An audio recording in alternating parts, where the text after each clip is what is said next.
Hello and welcome to this final episode of the special three-part series that was brought to you from Nanded by the News Minute. The three-part series on this historic conference between the Dalit Panthers and the Black Panthers of the US.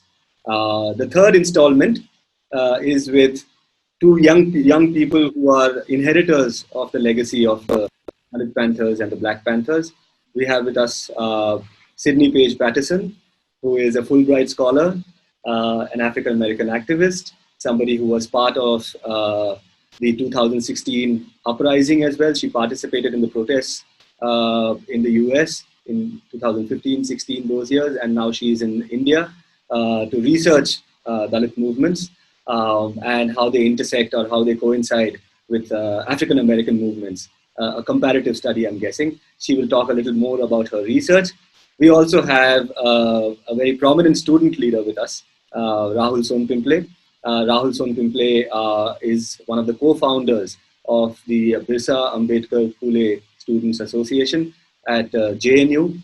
This is the first anti-caste union, correct me if I'm wrong, Rahul, this is the first anti-caste students union to contest the JNU elections, and they created history, and Rahul was their first presidential candidate. He's also a PhD scholar, and we are very interested to know the topics of their research. So by way of introduction, let me start with Sydney. Sydney, welcome to India. Welcome to this little discussion. And can we start with you talking about your research a little bit, please? Sure. So my research looks generally at the Black Panther Party in the US and compares it to the rise of the Dalit Panther Party here, and specifically looks at gender within these parties. So I'm really interested in looking at how women contributed to these parties and also kind of develop their own rhetorics and language for talking about both racial and caste discrimination, but also how to escape and redefine patriarchy in their communities. So that's really like the crux of my research, is kind of centering what women were doing during these movements and how they were acting and moving, kind of inspired by what I saw a lot in the 2014, 2015, 2016 movements in the US. But Rahul, could you tell us more about what you're looking into? Yeah, sure. Thank you. So let me first, correct one thing more. Like Sudipto said in his introduction, I was not a co-founder of BAPSA, but yes, I joined the BAPSA when BAPSA was just kind of non-electoral political organization. After me joining, we decided to get into election in the campus, and also to expand our organization across the country. So my research is on Dalit leadership in Dalit movement, and specifically after Ambedkar. So I'm looking at how leadership evolved and how leadership even declined after Ambedkar, and what sort of organization emerged, and what different type of leadership actually emerged after Ambedkar. Yeah. So interesting. Yeah. Thanks for that correction, Rahul. Yeah. Now, the reason we are having this conversation, obviously, is because the three of us met at Nanded. Can we have a quick response from both of you about what you felt? I mean, what was your takeaway? What was your first impression of the conference? Rahul, if you want to continue and talk about. Yeah. See, for me, it was one more opportunity, to interact with people at the ground. And why I'm using this word ground deliberately, because it's been long that I have been, interacting with my own people, maybe for the purpose of research, but not for, for any purpose to organize them or, to work with them. In the university, when you work in the university, and specifically in India, and maybe across the world, in all the premier universities, there is a knowledge production. There is what we call a normative, which leads to in everyday life. And this normative in the university is actually, you know, you have to condition yourself, specifically the student from marginalized section. They have to condition themselves like that. And when you do the student activism in these universities, then again you have to be very conscious of, in your movement. However, when you come at the ground, there are real issues. I'm not saying in the university there are not real issues, but here the issues is about survival. Issues are about, dignity in everyday life. And therefore, for me, it was very important, and it was an opportunity to once again go into the field, go into my own area, kind of where I met my friends in the movement. I met different sorts of activists and also journalists, and I guess but yes, after conference, I was thinking that there is a new generation which I found very different from the 60s and 70s people. They, and I think that they are more into how to organize Ambedkarite movement or Dalit movement in more democratic way. And with the good enough resources, because they too feel that they lack resources. They too feel that this one man or one person centric leadership has actually is not going to benefit us for a really long time. And this is what I learned after interacting with young students and the youngster who participated in the conference. I'll just add one more point, and this is my experience wherever I have been traveling, maybe in some parts of North India or in South India or in Central India or in my own area in Vidarbha. And specifically when I interact with youngsters from the community, one thing I strongly feel that they really wish to have a moment. This basically wish. This is basically what we can say. This I may say lust. In that way, to have a very strong leadership, to have a very strong movement. There is this strong sense of missing, that they feel that we as a marginalized section, although have very strong ideological background, have very strong historical background. They because in Ambedkar movement we trace our movement from Buddha to Ashoka, and then from Ashoka to Bhakti, from Buddha to Bhakti, and then from Bhakti to Bahujan. Like through all this we trace our movement, and then and that's how we feel that our movement is very old, very ancient. But now somehow we have we are in the time where it's not just simply disintegrated, but we are seeing that how it is declining, and this sense of that our movement is declining. We are somewhere falling weak, both politically, culturally, socially. This sense I find among youngsters quite strong, and therefore and more than the people who are at their middle ages, or people who are old. I see them. And this is maybe so natural to in our life, that after 30 people start organizing their personal life, family life, and when you are old, then you are again very different. So maybe that could be one reason. But I see very strong sense of this, that we don't have a strong movement, and we don't have strong leadership, and therefore we need to work on that. Interesting. Sydney, the same question. I mean, there was a lot going on at that conference. I mean, There was. there was a lot of excitement, and which you might have picked up on. Rahul was talking about young people. That was quite visible on the surface. They wanted selfies, they wanted all of that.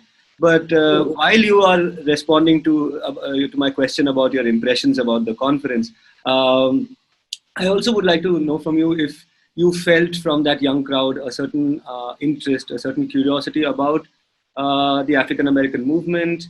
Do you see a thirst for learning, for comparative study among the people who you interacted with?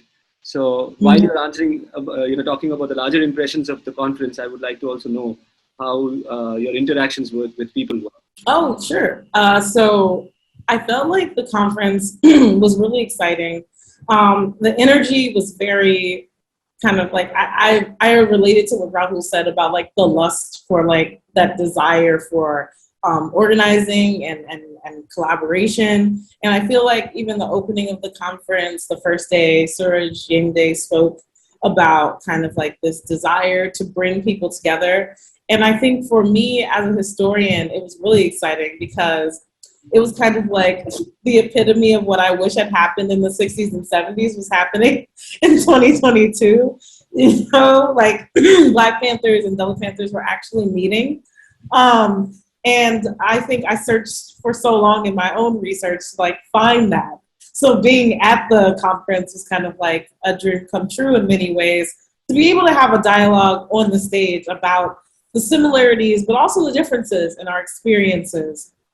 But at the bottom line, how people are striving for like dignity, as you said, Rahul, but also just like the ability to live peacefully and happily with like their loved ones without the threat of danger entering their lives. And so I really thought the conference brought a lot of people out, and I saw that there was a lot of crowds, and people were talking to me, especially after I gave my talk, and they were like, oh, I really liked what you said about our liberations kind of being wound together.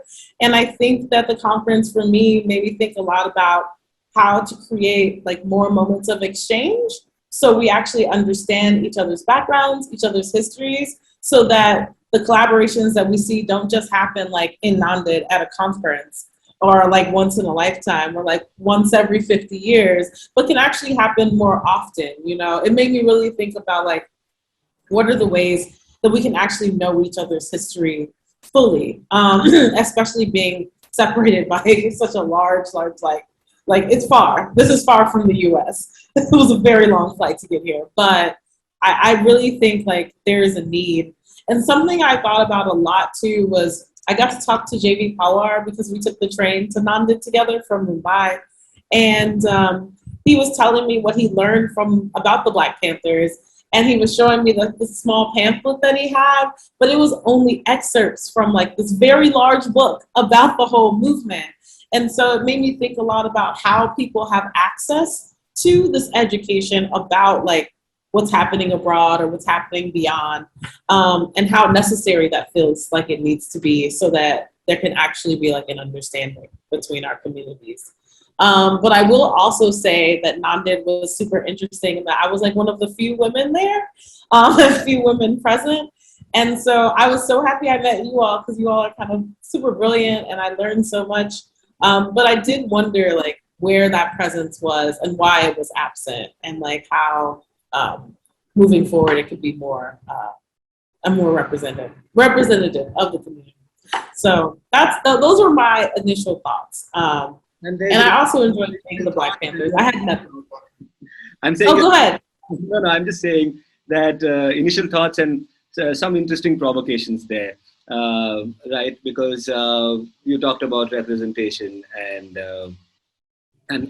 from the gender point of view, and that's a fraught question on both sides, no matter what the distance between the African American movement and the Dalit movement. Right. What are your impressions of the Panthers then? Because this is a question that is as relevant, as I said, in the US as it is here. So how do you read the history of the Panthers and their impact on African American movements, also from the gender perspective? I think that the Black Panthers in particular, I've really enjoyed learning about the movement because I felt like they were really trying to present revolution in their time, like they were really about advancing the cause for revolution. And many of the things and the programs that they implemented in the 60s and 70s actually became national programs in their after the party. After the party disbanded. So like the Free Breakfast for Children program became nationalized in America, and they offered free clinics for people. They were doing, they had a community school, especially in Oakland. In Chicago, Fred Hampton and Bob Lee, they formed the Rainbow Coalition, and two of the Panthers that came to Nanded were from the Illinois chapter of the Black Panther Party. And so I think that the Black Panthers in particular left a tremendous legacy on the Black community in the US. I grew up extremely inspired by them and thinking they were like the coolest people. I wanted to like rock a beret and a leather jacket when I was growing up and call myself a revolutionary, a la Fred Hampton. And I think also what made the movement so strong is what I've noticed throughout African American history, which is the necessity of Black people working together to create something strong, right? Like even like with SNCC, with Ella Baker, even before that with like the many women who were involved in Black communism, the Harlem Renaissance, just like all of these movements succeeded and were amazing because Black people were working together. That's not to say there weren't faults or there wasn't dealing with the issue of patriarchy or anything like that. But I think that what I've learned by talking to Black Panthers is, yes, they were flawed human beings, but they were also people who strove to see beyond the things that they experienced at that time, right? And strove to fight for their communities in any way possible. And be that building coalitions with other movements like the Native American movement or the Chicano movement, especially in California, or just advocating for themselves and advocating for their communities. And I think that in their time, like I feel like revolution was a full-time job. And so they were so focused and so dedicated. And it's really just something I deeply, deeply admire and am awed by. And the more I read about the Panthers, the more I'm just like, I don't know, I think I'm just incredibly inspired by them and the way that they broke barriers, but also had this really vested belief in power in people, right? And I think that saying all power to the people, like as I said in my remarks, is really not just like a saying, it's also like an invitation and also kind of like a way to empower yourself and kind of give yourself that power that seems taken away from like Black communities all the time. So those are my reflections on the Black Panthers. And the Dalit Panthers, I'm still learning, but I feel like that same energy and that same desire to empower was within that movement as well. So. No, I'm going to come back to you with that question because I want your impressions of the Dalit Panthers as well, and I want Rahul's impressions of the Black Panthers, and we'll come to that in a second. But Rahul, if I can ask the same question to you about the Dalit Panthers. Yeah. You are from Maharashtra, which has a very proud heritage of anti-caste movements.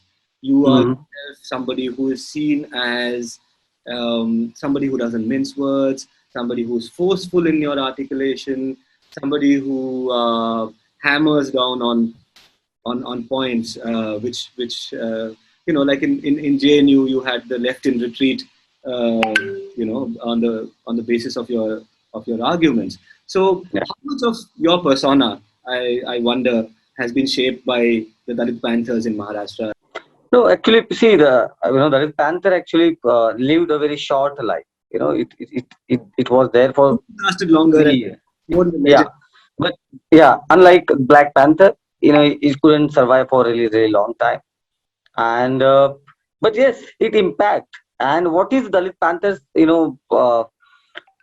A very important impact that we have in Dalit movement still now is basically that as we know that unlike race, in caste system, erstwhile untouchable or today's Dalits, there you can say the masculine power or the body power was not used for the production, rather they were reduced. So your body is untouched, you are not part of a system at all. Even they were reduced away from the agricultural field directly because their body is polluted. So for example, in Maharashtra, you see the work has to do with what you can say with the cleanliness, with providing what you can say security to the village, or menial kind of job, or so-called low kind of job. And therefore, and this is how one, if one read the Brahmanical tradition, or the Brahmanical understanding, which basically reduces a Dalit or the erstwhile untouchable, not just culturally, socially, economically, but also physically. So it doesn't allow them to acquire militancy. It doesn't, it doesn't acquire, allow them to, have their, a natural tendency of any human being to defend themselves, to protect themselves. So in slavery in America, we see how the slavery across the world, even not just in West, but also in Central India, or the Arabic countries who enslaved blacks that time. So you see that in slavery they are chained. The slaves are chained by the iron chain and all that. Here this is not a case. Here basically it's a normative. It's a cultural normative, and therefore, if it is a cultural normative, it sustained for really long time. Because it is a part of your, it becomes a part of consciousness. I guess Dalit Panther broke that, cultural consciousness. Dalit Panther said, no, we too can be a militant, and we too have a right to defend ourselves. And this is a natural human right to defend ourselves, right? And therefore, it spread it very fast, and therefore it mostly the youth who have more energy in that way, who are evolving, they got attracted. And more importantly, it gave the literature.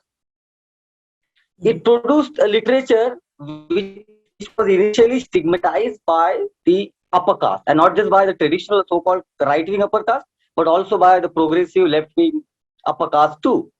Okay, they too stigmatized that literature, and this literature was basically trying to, just what you can say, destroy the, the understanding which became the part of educational institution, which became the part of an economical institution, which became the part of a bureaucracy. For example, Dhasal, he is my favorite poet. I grown up reading him. I grown up listening his poem, and it was wonderful for me. And this journey for me was not a journey of a victim. The journey for me, knowing that yes, we have a past, and our present is basically result of a past, but we can break this. We can go beyond this. And this, and I guess like me, many got influenced by this literature, by revisiting Dalit Panther history again and again, by fondly reading about our Panthers in the past, by by choice buying books, by choice sharing books, by choice attending the local conferences in slums. I guess it was wonderful for me, wonderful impact that Dalit Panther gave to my generation, at least, I must say. Fantastic. Sydney, I mean, since he brought up Dhasal and his poetry, music, and some of the polemics of the Panthers. Do you recall any of those things from your childhood growing up in terms of influences? Poetry, I'm not sure, but speeches, yes. And it's only like now that when I've gotten older and like explored more about the movement, that I've been hearing more songs. And there have been like several documentaries specifically about the Black Panthers, I know, that they have showcased different songs that were composed by like people like Elaine Brown, who was the chairwoman of the Black Panthers at some point, I believe starting in 1974, and different poets in different ways. And also I've seen different flyers of like how they raised money at like these different, like, they weren't called poetry slams then, but they had events where people read poetry, people performed. I think there was a band associated with the Panthers called the Lumpen, like the Lumpen Proletariat. So I think as I've continued exploring it, I've also seen their like cultural impact, not just in clothing and style, but also in kind of like poetic and music. And I think also memoir was a powerful, powerful tool of people like Huey P. Newton's Revolutionary Suicide. It's like really, really important to bringing people in. And Eldridge Cleaver wrote Soul on Ice. And like different people were writing about their lives and their experiences. In many ways, I've seen and read about the Dalit Panthers writing about their lives and things they've gone through. And I think that they're both doing really, or both movements have done really interesting things with language and with shifting the language and like kind of like making it accessible to their communities, and also kind of like making it inflammatory in ways, or like you have to pay attention to this and you have to notice this. So I think that's like really fascinating. Right. I want to delve on this aspect of romance a little more, if you'll allow me, and particularly with Rahul, if I can take that question back to you right now. Just now, Sydney talked about the style. Yeah. So in our interview with Pawar Saab, we asked him about these photographs in which they look like heroes, those hairstyles, those clothes, and all that. Any comments about the Panthers, the Dalit Panthers in India, and their photographs make for quite a sight, Yeah. No, and it's very interesting. You see, as I said, there are deviant, in Indian society where the caste system exists very strongly, and as I said, not just materially but also culturally. Dalit bodies have been, considered as a deviant body. Okay. So when Dhasal, appears with, his collar button, open, cigarettes in his hand, and also protesting and writing the fiery verses, it breaks that notion of, these bodies or their presence breaks that idea that you are not conditioned anymore. You are as free as others. This, as I said, like Dalits, they were not just trapped physically, their soul was also trapped. But so when I see this picture, I feel they are free souls. And they also, and see, these Panthers are mostly from the urban area. The urban area, which has a population of middle classes, upper middle classes, who are so-called white collars. For them, again they're deviant. Because they are they were indulging into so-called violence, or against they were protesting against the state. For middle class, protesting against state is against their dharma, because their dharma is to serve the state and to get something from the state, to become a loyal to the state. Okay. Here the Panthers were going against the state, asking a very serious question to the state, questioning the state itself, saying that state is also Brahminical. It's nothing but the reproduction of the caste system. It's a big thing to say that. Okay, like Raja Dhale's article on Dalit atrocity against Dalit women. He criticized the entire idea of democracy that we have in India, right? So, and when they appear in the public, what they write, what they speak, or what they were doing, it is to appear in their body language. And therefore, I believe that these pictures becomes very interesting, very powerful for all of us. As you said, and therefore there is romanticism. You only romanticize those things which there are hurdles to do that. You have been told not to do that. Okay, and you still go to the villages in India where largest Dalit mostly lives in the villages in India. And then you talk to Dalits, you see that how even public space has been snatched from them. You cannot stand and smoke in the village square the way the upper caste guy or the dominant caste guy can do that. So therefore, this really matters for the village. Someone from Marathwada, someone from interior part of Vidarbha, from across the country, he or she know that what is the importance of coming on the village square and standing there for half an hour with your friend, talking freely. So therefore, I believe their body language, their clothing, their hairstyles, everything has been romanticized, and I believe this romanticism is absolutely fine. Sure. Now moving on to the aspect of how much we know about each other, right? Like if this conference, if you look at the theme of the conference, the Dalit Panthers, Black Panthers conference, the exchange of ideas, I suppose, is central to this conference. And that's what my next question is actually.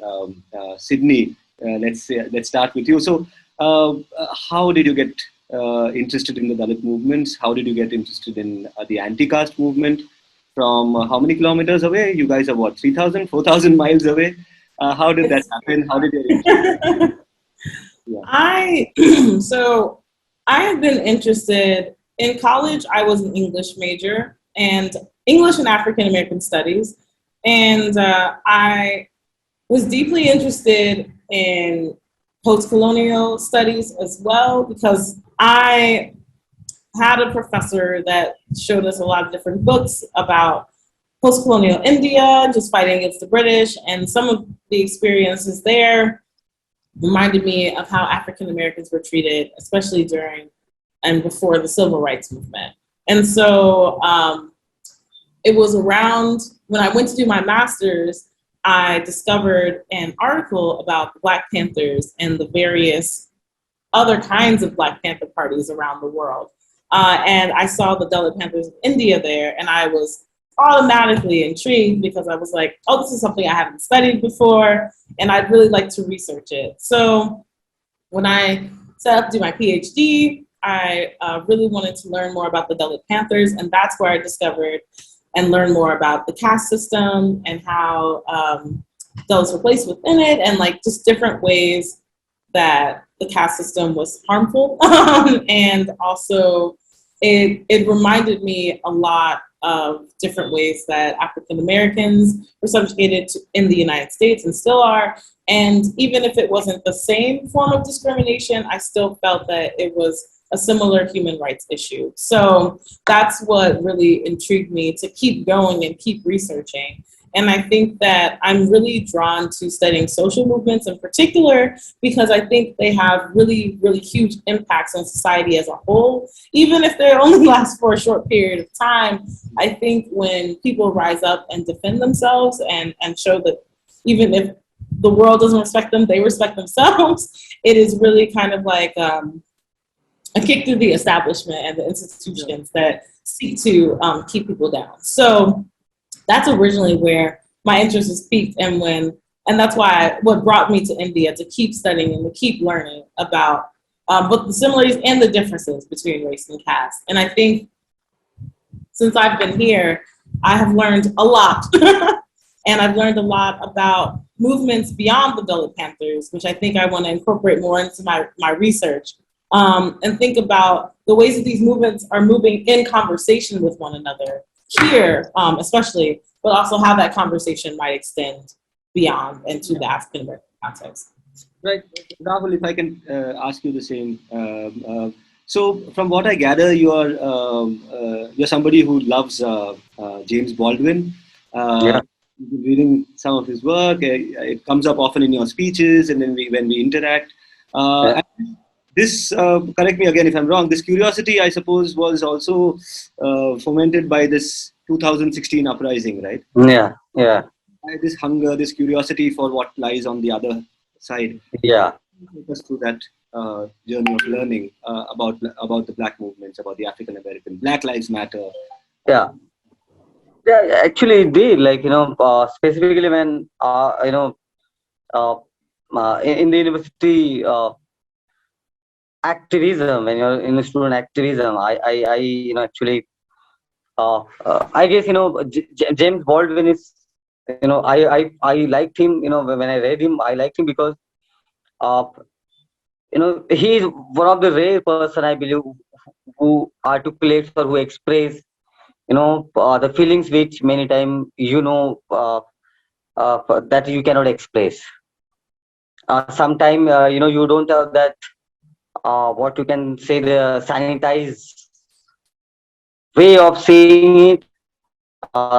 Since you and someone who is not part of a knowledge system for a long time, they know that.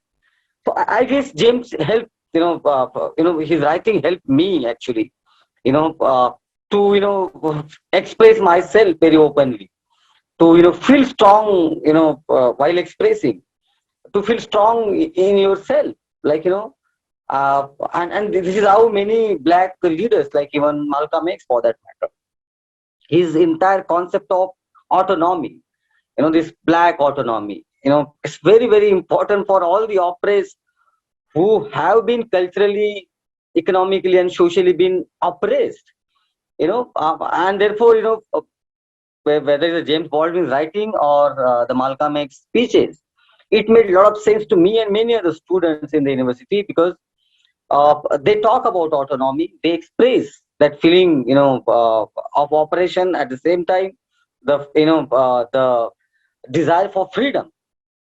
Right. And I guess during 2016, after Rohit Vemula, we know that many of us, we have our own experiences in the university, how the space is being completely, again, I'll use the word, there is a purity and pollution in university which works in very modern way, okay, which sometimes works, like for example, if you want to assert yourself, you're a student, you're a Dalit student, it's very obvious in the university space, you tend to, or other groups, upper caste, right or left wing groups, they make sure that you live with certain identity if you talk about certain kind of thought. And same thing happened with Rohit Vemula. He was targeted both by the left and the right wing in the campus in Hyderabad Central University, and many of his Facebook posts, which now also got published in the book. If one goes through that, like one will see that how he was tackling with that, because for us, choosing some identity, maybe when we say I'm a Dalit, so when we choose to say that, it's not a stigma. It is the claim of equal human rights, or to being assertive equal human being. Okay, but for others, for upper caste, when they say Dalits, it's not simply that, it's more or less an identity of either the identity of victim, or or it is a stigma, right? Right. And in university campus, it happens very sharply. Right. Therefore, for me, reading or knowing more about Black Panther, knowing more about reading more about James Baldwin, listening Malcolm X speeches became again a kind of a and lead for me to express myself in the university campus, and not to say express by conditioning myself. No, I wanted to express myself openly without any fear. And yeah, so my connection with the Black Panther, or the struggle out there, comes, and this is maybe happens. I mean, not, we know that we cannot we cannot say the race and caste are same. We know that they're two different operating system, but yes, at the same time, the pain, or the expression of that pain, I find lot of common, or the commonalities, and those things really helped me when I was doing my student activism in the camp. Yeah.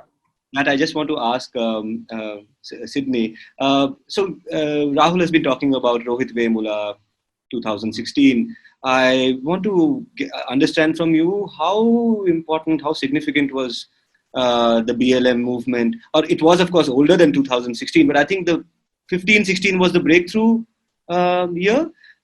What was it like to be in this, in the middle of all of that? So I will say, there's been several breakthroughs. So Black Lives Matter was founded in 2012 after the death of Trayvon Martin in Florida by 3 queer Black women. And I think that there have been several peaks that happened, but the movement persists. And the peaks were, I think, in 2015, which was after the killing of Michael Brown, and also, I think, Tamir Rice, and also 2020 because of the killing of Breonna Taylor and George Floyd. And so I think that the Black Lives Matter movement in particular, that happened when I was getting my master's, that really kind of inspired me to look at activist movements, was really, and it wasn't just Black Lives Matter at that time. I think I was inspired by Black Youth Project as well, who was organizing in New York City. That's where I was living at the time. And so I was surrounded by lots of groups who were committed to racial justice and equity. And I think that the feeling of the time was I felt rage that someone else had been killed. And I also felt that I needed to get out and be amongst my people, and people who felt that this kind of environment was unhealthy and also unsustainable for our community. So I think Black Lives Matter at that time just felt like a breath of fresh air. And a place where I could go to like weep, but also just kind of go and protest, you know, and let out some of that rage that I felt deep inside my heart, because rage and also grief, you know, just deep grief. Because even now with like the shooting that happened in Buffalo and even the one at the school in Texas, it just like breaks my heart, like, you know, to read about these kinds of things and people losing their lives for no reason, especially after the pandemic. So I think that what Black Lives Matter, for me, Black Lives Matter was just kind of like that beacon of hope, and it has persisted to be that too, even if I don't see it as active in different spaces. Like in my college town, there's a chapter of the Black Lives Matter movement. And especially in 2020, during the George Floyd protests, there was a big protest in Bloomington, and a lot of people came out to support and also just kind of like be in community. We're all masked up and terrified because COVID was happening, but it felt urgent to be on the street and on the ground and agitated, you know? And I think that urgency persists even outside of an identifiable like people marching every day. I think that urgency still exists like in different spaces, like either on Twitter, you see people talking about it and keeping these conversations going, or on Instagram. I think that activism and Black Lives Matter and Black spaces for me are just spaces of like peace that allow me to like make it through these days in a world that is very anti-Black.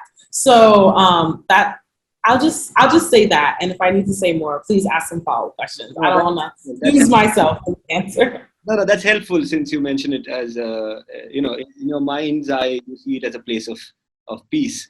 But Rahul, I mean, the was crawling all around the campus in 2016. Both in JNU and in HCU.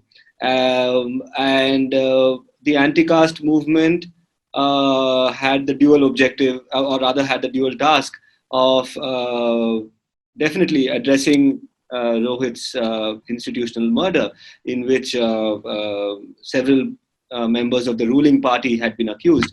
So that line had to be kept alive.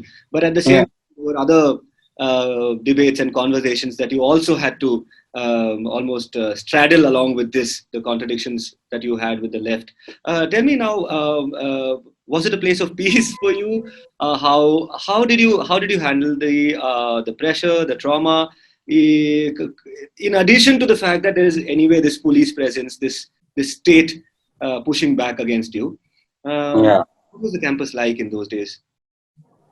No, I don't think it was a pleasant journey, you know, and therefore, you know, many Dalit students in the campus, either they choose to express themselves through their academic life, which is very limited, which they also know is no help in that way.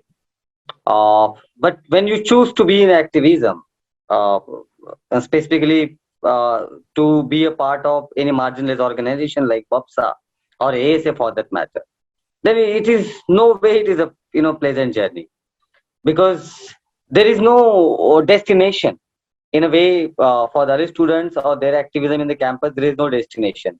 For example, with left students, there is a destination of being a part of some academic job after your activism. For right wing, you may get some leadership post in the party. Since Dalit politics in that way, or they don't have a national party, or Dalits in general are not very strong in academics. They are not in big good position, or their number in the university is very less. Therefore, for Dalit students, when you do this activism, you first, you know that there is no, as a student, as a scholar, there is no destination for you. Rather, there is more threat to you. So there are police cases, there are names, there are defamation against you, you know, uh, and many other things. Your family is there. You and most of us, like I know, like in my organization, more than 90% comes from the BPL family. Many of us were surviving with our scholarship. We were giving to a family. Same scholarship money we were using for our organization, right? So so this is how we used to manage. So if I remember hardly anyone. It's a huge campus in JNU. We did not have a bike to to take a poster from one hostel to another hostel. In our organization, no one had a bike. Then fortunately, I got a scooty, you know, and I used to use that one scooty for the organization. And later, then other people who later joined, they provided some the other resources. So it's on that level again, it's on physical level it is a big task. On mental level again it is really big task, because once you become active in the campus, then you realize that the Dalit students who come from different states, different region, how they go through emotionally and mentally in their everyday life in the campus. First, they are invisible. A very few Dalit students who who are there in the public in the campus. Very few. Upper caste student, you will like in the villages, like in the cities, you'll all in the city clubs or in the cafe house. In most of the spaces are occupied by the upper caste. Again, they are sanctioned bodies. Similarly, there is the sanctioned bodies of upper caste in the university campuses. In JNU, it is mostly the sanctioned bodies are basically left-oriented upper caste sanctioned bodies who comes from Kerala, Bengal, and other part of the country. The cultural elite. This cultural, it's very interesting. When we say left or the Marxists, first thing comes the proletariat, the working class. In India, this is not the case. We know that, and in the campuses, it becomes very clear. Most of these so-called Marxists in the campus, majority of them are traditional elites, and it's so contradiction that they target the working class movement in the campuses. So BAPSA, which was basically the organization of working class landless laborer organization, they were targeted both by left and the right wing, because both right and the left, they share one bond, which is their caste, their upper caste. They share the same religion, which is Hinduism, or the Brahminical religion. Now, okay, leaving that part apart, I will, like for example, when you become activist in the student in the campus, first thing you understand, there are very few from your community who are visible in the public space. Then the question comes, where are our people? They are invisible. They come, they wake up, they go to hostel, they eat, they go to library, they meet their guide. And why do they do this? Why majority of them, and mostly I'm talking about the poor Dalit students, because anyway, middle class or upper middle class Dalit students, they don't want to be part of a Dalit group.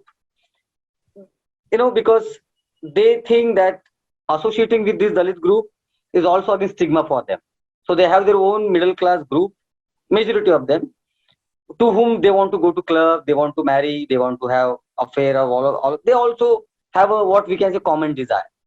So therefore, they also don't want to join this particular Dalit group or the Dalit organization. Now, okay, that is the class part. So anyway, they hide their identity. Anyway, they don't want to associate. They only want to associate. So this is also interesting. See, I'm going haywire, but I will decide. In JNU also, my experience tells me that the middle class or upper middle class Dalit only joined BAPSA or came in support of BAPSA when BAPSA became little big.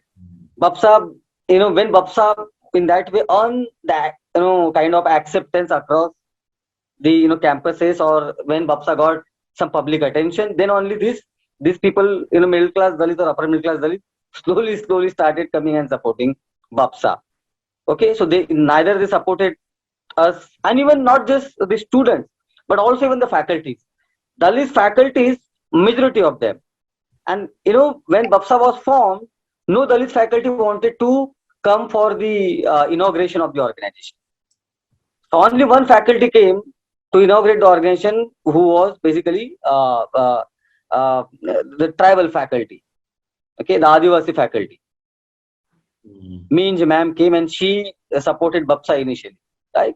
So you see the fear, and this fear among Dalit students, middle class Dalit students, or in the faculty, is from their colleagues who claim to be progressive, who claim to be so-called nationalists, who claim to be so-called Deshbhakt.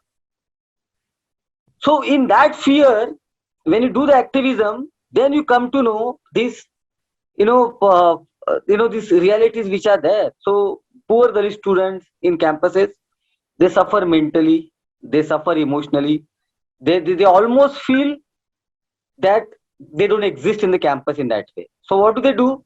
Then they form their own group, and within their own group, they cook, they eat, they laugh, they have their own.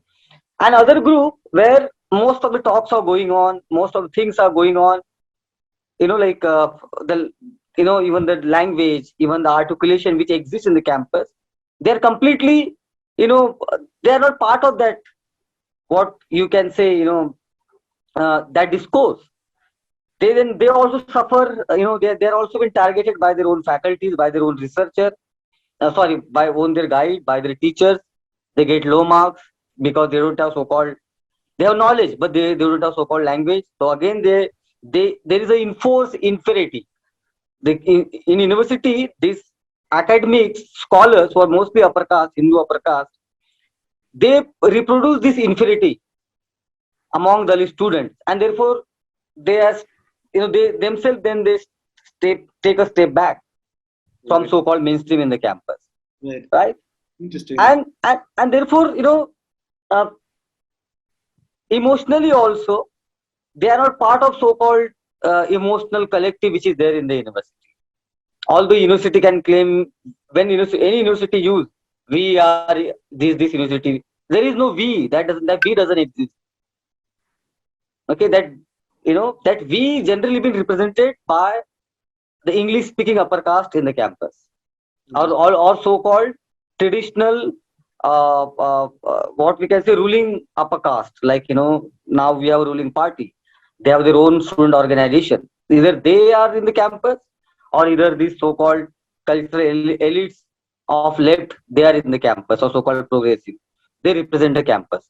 Now when we became the part of campus, when we forced ourselves to be seen by others in the campus, then these students from marginalized section who are not part of your public space, then slowly they started connecting with us. And when I started, and my interaction in the student activism, one thing I never cared about what left says about my organization, about me, about my people. I never cared about them. I cared what my people who come from the interior, what do they have to say about me, about my organization. They were my priority, and they are still my priority, and they will be priority, because I belong to them, and they belong to me. We have a common realities to share.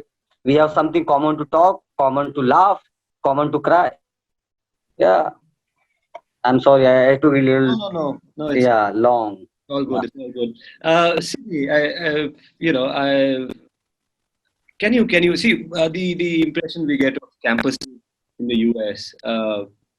Right, you have an entire genre of campus-based films, right? Hollywood sells a lot of these fantasies, and then in India you have Karan Johar who will copy a American campus film. But the only time I had some, or rather accessed some content which was somewhat, it gave me a sense of what's happening there. Is this serial called Dear White People? Oh yes. Yeah. Dear White People. Yeah.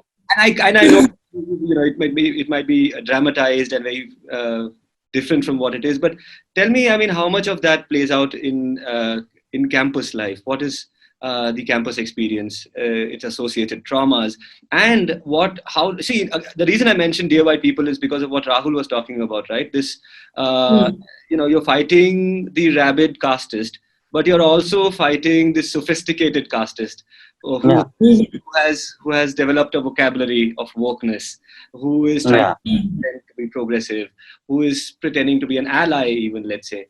So, using these references, paint us a picture of a typical American campus. Yeah, I think so. And I think when Rahul was talking, I was like, a lot of the experiences of feeling invisible, of feeling isolated, those are experiences that I have also felt at universities, and especially at the different universities I've gone to. Especially as an undergraduate student, I was fortunate that I came into undergraduate through a diversity program, so that I felt supported by people who look like me in many ways, who kind of like ushered me or helped guide me through my 4 years of college, because the university I went to is primarily very, very white. And so in a lot of my classes, I was the only Black person. And many occasions people would comment, and I was in school from like 2009 to 2013 during my undergraduate degree. Many people comment like, oh, racism is over because Obama is president. And just hearing that phrase over and over again was exceptionally frustrating, right? And also just unbelievably wrong. And just being in classrooms where people didn't know anything about Black history beyond slavery, and knew nothing of the civil rights movement, or even the times before, knew nothing of W.B. Du Bois, knew nothing of the contributions of Ida B. Wells, knew nothing of anything about Black people, yet had lots of assumptions about who we were, what we stood for, and like all the different things about our lives. I think it made the campus environment extraordinarily frustrating, which also proved the necessity of things like diversity student organizations like the Black Student Union. And I myself joined a sorority, Alpha Kappa Alpha Sorority Incorporated, which was all about service and uplifting people. So, and service to all mankind is this mission statement. But I think that the campus environment is definitely not always set up for, especially Black students, to succeed. And there are many supportive aspects at my university. Go ahead.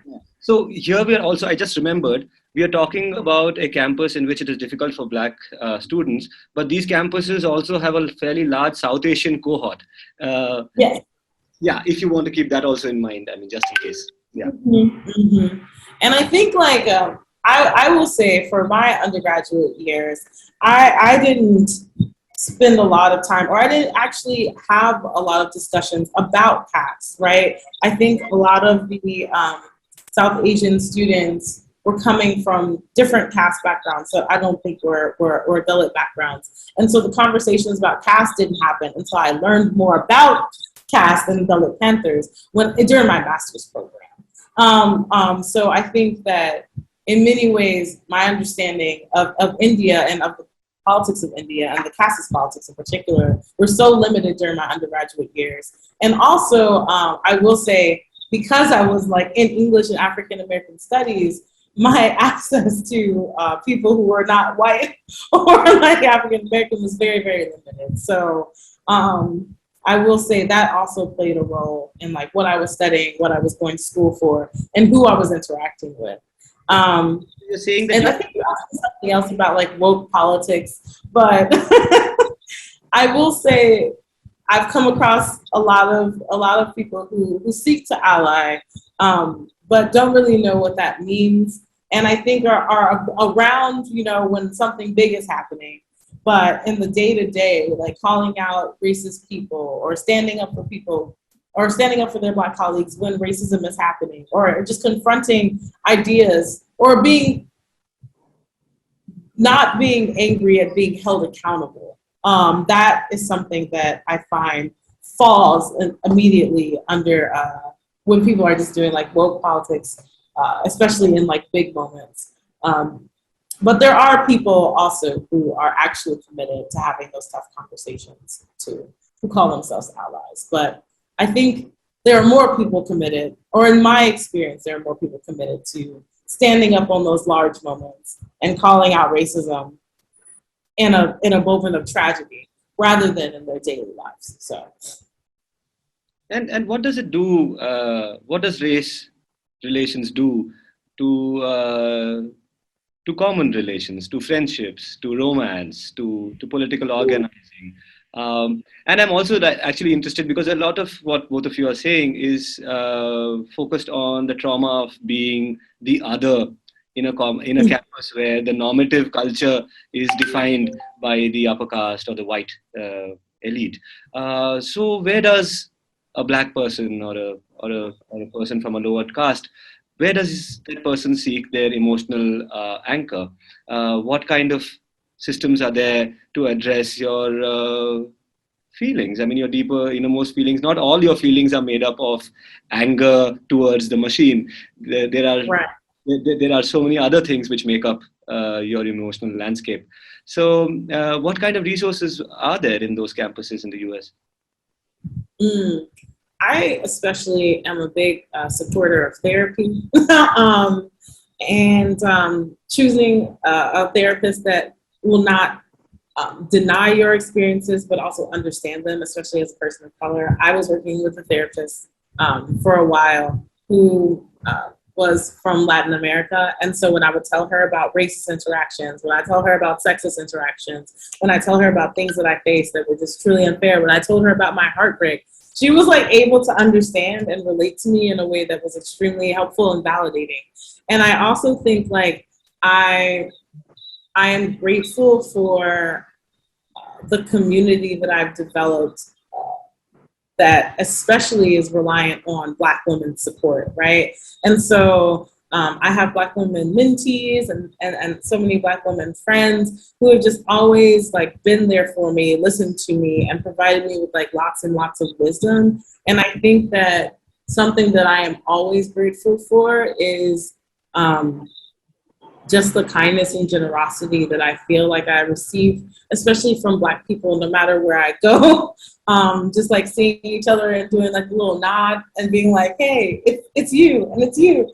That like makes me feel 10 feet tall. And I think that it's something that is necessary to my life and my well-being. And like even being here, it's been exciting not to see like only white faces every day, but also be able to connect, especially with my wonderful friend community back home, and talk to my mentee and my mentors and all the people who really support and love me and ground me and like who I am as a woman, and especially as a Black woman. And I think that I was raised in a family that always was supportive and proud of our Black history, even the hard parts, and proud of like all the things that we've survived. So I carry that pride and that joy with me, even as I carry that same pain, right? So it's a bit of both for me. But yeah, Rahul, what about you? Like, Yeah, you're asking me, yeah, how did we manage it? Yeah. Yeah. No, see, as I said, the relationships are very much well defined in the campuses. Maybe like, where majority of, for majority of students, mostly for Dalit students, or for other marginalized students, relationships are already well defined. Many of the students, Dalit students, are from, I must say, the poor students. Either they have to succumb to the existing scenario, saying, okay, this is what it is. If even, like in the villages, when you see the upper caste women, and if she knows that, and I'm mostly talking about the man, the Dalit man perspective, that, in the villages, that you cannot reach to that boundary. You cannot go there. This is something, and if you want to access the, if you love some person from the upper caste, then it cannot be possible through some normal thing. Then it has to be done through some magic. Okay. So otherwise it is not possible. Now university tells you it is possible. Two person can have a human touch, but it is not. Because again, it is not just simply gender relationship or the campuses, it's not been stratified generally on the basis of gender, but yes, the caste and class plays very important role, even to make upper caste or upper class women, it gives them a power. Okay, if it gives the freedom to them, it also gives the power to them. So, and therefore, and this power exists, and this power also exists against the Dalit man in the campuses. By upper caste women, they use this power against the one who is lowest to them. They think is a Dalit man. Same thing happens in the villages, but here it happens with the new language which they have, the oak language. Okay, so this one thing exists in the campus, I must say. Other thing, where, as I said, most of the poor Dalit students, both male and female, they know this is, now when it comes to relationship, you have to be very practical now. Okay, so either you then choose to be in the university just as a student, simple as a invisible student, take your degree, come, take your degree, go, make your life good, or even you choose to be part of any kind of relationship, whether it's friendship or whether it's a romantic relationship. It mostly happens within the groups. Very rarely happen beyond the groups or across the group. This is what my experience tell me. In the two primary institutions, one in TIS, which is known for social science, social work, and another is JNU, which is known as a so-called revolutionary university in the India. So the relationships are very well defined. One thing is that. Second, how do we cope up with these things? Like, because since I was a part of organization, for me, I guess it was a therapy to, my organization people are there, I know. And I used to, still we feel very strong for each other. Maybe, in every organization you have conflict, you have this, your agreement or disagreement. But I feel that was, a very good, therapy for me, for myself, and for everyone, I guess. All of us, the organization was not simply the political organization, it was the emotional collective for us. Because we used to eat together, we used to dance together, we used to share pain together, we used to feel for each other. And therefore it was different organization, because as I said, we did not have a destiny after our activism. We know that we are not going to get a job.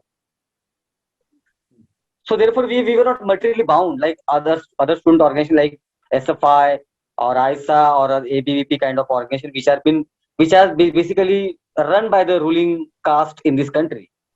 We knew that anyway our faculties in the campuses, Dalit faculties, they themselves, first thing to prove that they are true to the university, first thing they do is to deny, the existence of Dalit student. So we know that if Dalit faculty is in the interview, he will make sure that assertive Dalit student or Dalit scholar should not be employed. This is very, and therefore this is how it works, right? So we know that what will be our destiny. Yeah. And therefore for us, the organization is a therapy for us. Yeah. So the heartbreak, if it is heartbreak, we know within the organization we have some close friend, we know they will take care. I have taken care of my friends have taken care of me. So yeah, this is how. No, it's interesting how common it anecdotally our experiences are. Like, Yeah. yes, academically speaking, race and caste are different categories. But like Sydney, one of the things that Rahul was talking about is our bodies and, and how there are these barriers to the movement of our bodies, right? And caste or race are essentially barriers against natural selection, against sexuality. It's an endogamous system in which, strangely, Dalits and Black people are both at once projected or looked. There is an attempt to say that they are not beautiful, and this is the standard of beauty, that white is beautiful and all of that. At the same time, Right. there's fetishization. There's a certain exoticization of Dalit bodies, of black bodies. And if these are the given circumstances, how does love blossom on a campus? Sydney, I mean, campuses are also places where young people go. There are raging hormones at play. There is this desire to find a partner and things like that. How does that play out on campus? Would you want to touch upon that? And while you do that, I mean, I want to also, of course, try and conclude this conversation. And in the end, I would want both of you to talk about how you're learning from, in your case, how you're learning about the Dalit movement would inform your politics going forward. And Rahul, in your case, in your political or social life going forward, how do you think black politics would play a role? If you can mull on that. But right now, I want Sydney to tell us about the experience of love on campus. Okay. I will say for me, going to a predominantly white institution in my undergraduate studies, I primarily dated within my racial background, just because, especially I had a lot of classmates who were white and seemed kind, but they also expressed very little interest in me. I grew up going to a high school where I was one of very few black women attending the school, black persons attending the school, and I never felt neither desired nor wanted in the same way as like other white women, especially when it came to dating like white men. And when I went to college, I was like, well, we're out here, we could date anyone, but what I felt was that I was more desired by people from my own background than I was from other backgrounds. And I think anti-Blackness just has a lot to do with that, and with people thinking, cool for maybe a brief moment, but not for a long time, for a short time, not a long time. So, and I just knew that wasn't something that I wanted in my life, nor in my romantic relationships. So that's why I chose to date kind of who I felt respected me as a woman, and also respected that I was a proud black woman. So Rahul, maybe we can go with you. So we talked about Baldwin. You were at the Mandate conference, and I do know that you take a lot of interest in African American issues. I mean, at least I've heard your speeches. You try to give anecdotal references and things like that. How much of this learning do you think will influence your politics, your social participation, and creating this entire discourse? How much of it is now, do you think, impacted by your learning from the African American struggles? No, it has always influenced. I guess Dalit politics in India. Like Dalit Panther itself is a big example of it. But yes, now since this is also a time where we know there is not much, and the borders are now getting blurred. We are reaching to our friends, we are communicating with our enemy very fast than in the past. So I guess in that context, I believe for Dalits in India, since they are not one homogeneous religious minority or they are not one religious community, I guess for us it's very important to find out the community which can be part, or we can be part of their struggle, if not directly, so indirectly. We can at least have some communication.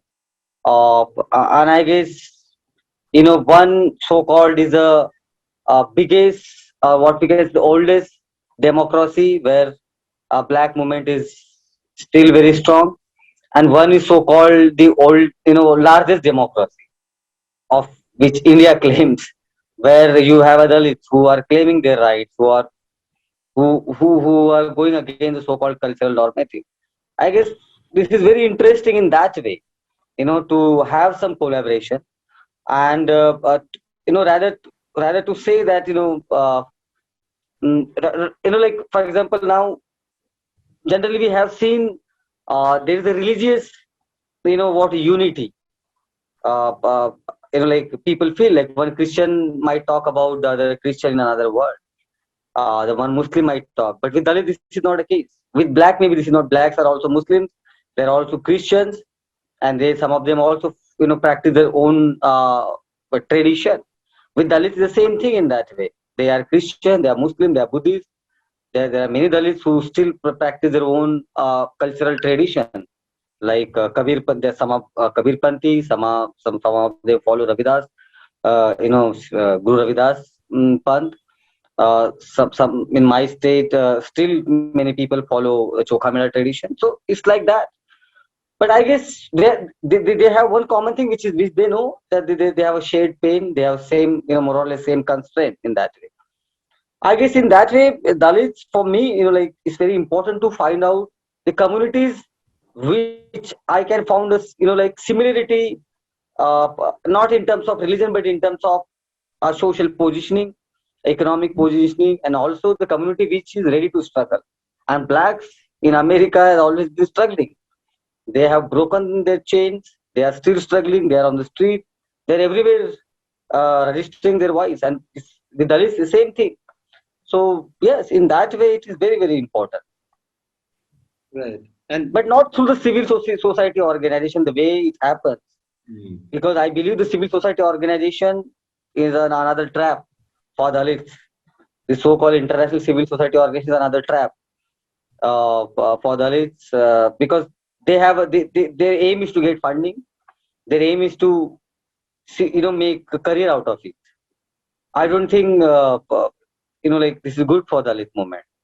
I think the civil society middle people, they should be removed, and the people who are really who are at the ground there, who are doing a movement, or part of the movement, and people who are part of the movement, they should communicate directly, not through the civil society or community, because they are the one who always there to criminalize both blacks and Dalits here. Is there a way an organic communication can develop between these two communities? Just by way of reference from my experience, I can say that the way, say, African American culture, to some extent, hip hop has entered Dalit neighborhoods across India. Rahul and I have spoken about this quite often, and how anecdotally you will see that lowered caste also means darker skin. For a lot of just purely dark-skinned people, the fact that there were these superstars who were also black on screen emotionally meant a lot. And that I can think of as one example of an organic, unintended almost connection between these two peoples. What scope do you think is there for solidarities to build? How do you think shared learning can happen? Do you think, for example, like there was this experiment when USSR and China were still around, there was this formation called the Comintern, the communist. Right. Mm-hmm. Yeah. Right. And in the context of our struggles, the one interesting thing that I've heard about is this concept of the fourth world, right? Subpopulations across the world trying to interact and come together. Take it away. I don't know. What are your impressions on this? How is this possible?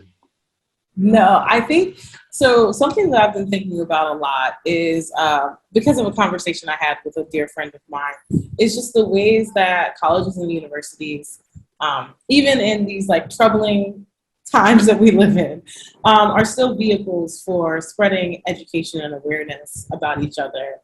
And I think it would be really kind of amazing, or something that I've been thinking about, is having each other like jump in on Zoom now that we have this platform because of the pandemic, or having people be able to share their experiences on Zoom in like live time through like different classrooms or things like that, so that people are able to understand and hear testimonies from how people live, how they experience their lives, and not just thinking about like Black culture according to like its exports of like hip hop and things like that, but also like talking about the many, many facets of Black culture and the many, many facets of those experiences, right? So like bringing to the conversation some things that we discussed here, like when Rahul was talking about love, and Rahul was talking about like the experience on campus of feeling invisible, and how like both of these things exist at the same time, and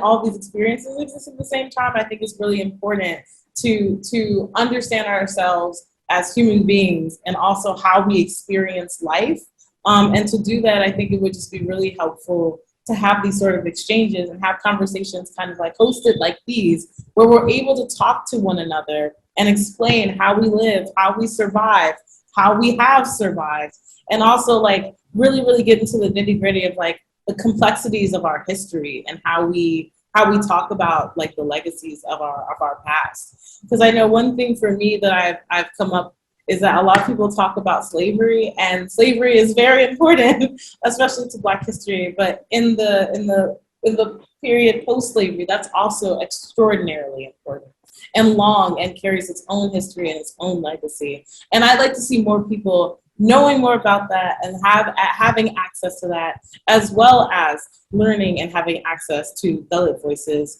especially when I'm back in America, and advocating for that and knowing why they should, and having like a frame of reference and a person that can be like, I spoke to Rahul and he told me about his life and what he went through. And because of that experience, I can understand like his cause and want to be on his side and fight for his justice. So I think these kinds of moments of connection, even if they're filtered through a screen, are just so deeply, deeply important to understanding who we are. Yeah. And by more of this, of course, we definitely mean more conversations, more personal interactions. But for those of you watching this, I hope you will also agree that by more of this, we also mean a little more journalism on issues of this nature. As I hope you will second us on this. Nanded was very difficult to reach. Rahul and I were on the same train. We were the News Minute was the only outlet over there. Yeah, we covered it. Historic event, and it was a fascinating experience. We brought you these 3 videos. That's as much as we could bring back. We hope to host more of these conversations, to keep this conversation going, to play the role that the media is supposed to play. So I hope you appreciated these videos we brought for you. There were also a couple of reports on the Nanded conference. I hope our audience will check that out. But the reason I'm mentioning this is because all of this costs not just time and effort, but it also takes a lot of money to do this kind of journalism. So I hope you like this discussion and you want to listen to more such discussions. Please do share and like. I'm sure you will do that, but do also subscribe to the News Minute. Rahul and Sydney, I can't thank you enough for sharing your time, these wonderful conversations that we had. It obviously means we need to have more of these conversations.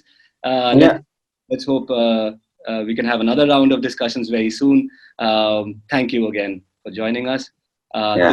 This discussion once again. Thank you for having me. This was great. This was so great. Thank you for organizing.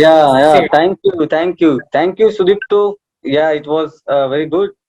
Like, it's a good platform, and Sudipto, you basically anchored it so well that we could put our thought,